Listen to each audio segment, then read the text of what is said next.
Hey everyone, we are here at the Sundance Film Festival in Park City, Utah, and this is the 40th anniversary. I have the pleasure of actually being here for the premiere of Black Box Diaries, and I am with the main subject of the documentary, Shiori Ito, and you're also the director and producer, just to add a few hats into the mix.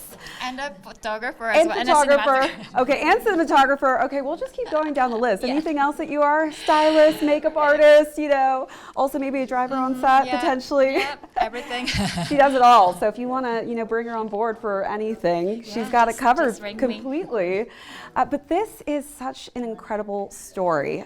You are basically an icon, a symbol in Japan as the front runner of the Me Too movement. It has become, you know, something I feel like we've been waiting for here in the US.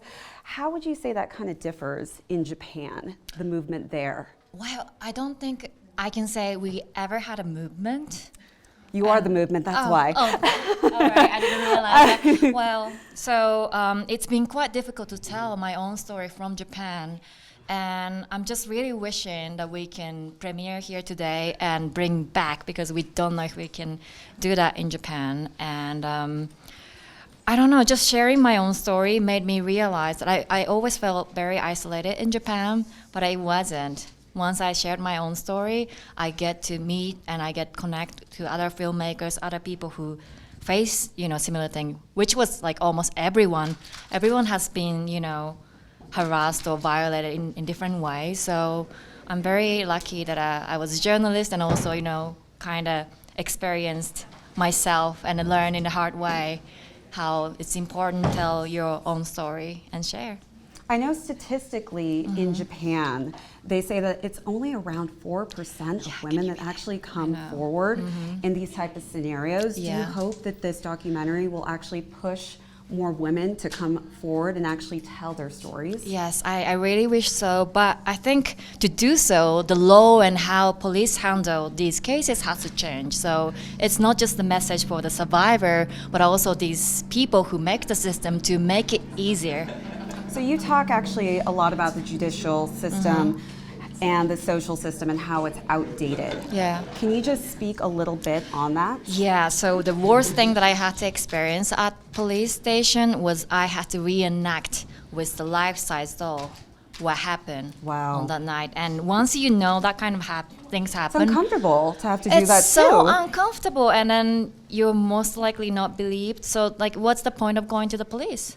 So I just really had to talk about it to change, because otherwise no one can seek for help.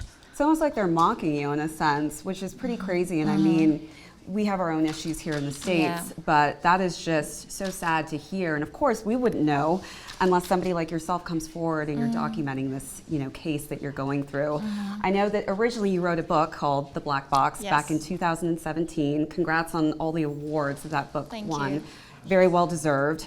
Is that book a huge entity and part of the storytelling in this documentary? Yes, but I think when I published Black Box, it was 2017. It was right on the time when Me Too story broke out all the world. So before, I didn't know if that was happening. And that book, I was more writing about it, more perspective as a journalist. Okay. So I didn't put any emotion in it. I was so scared because I couldn't say.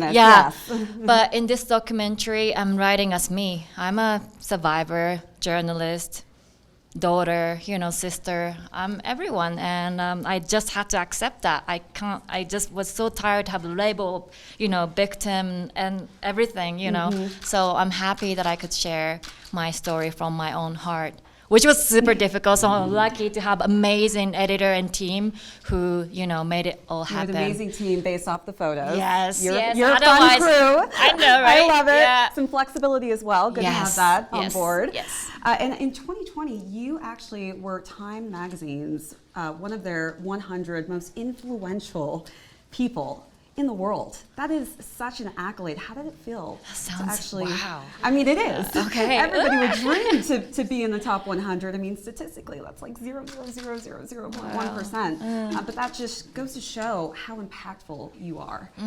How does that feel to, you know, have kind of a bit of weight on your shoulders, I guess, being this iconic individual and really starting the forefront of this in Japan? Yeah, to sound of it is a lot. But then when I received the message, when I saw the photo, it wasn't just me.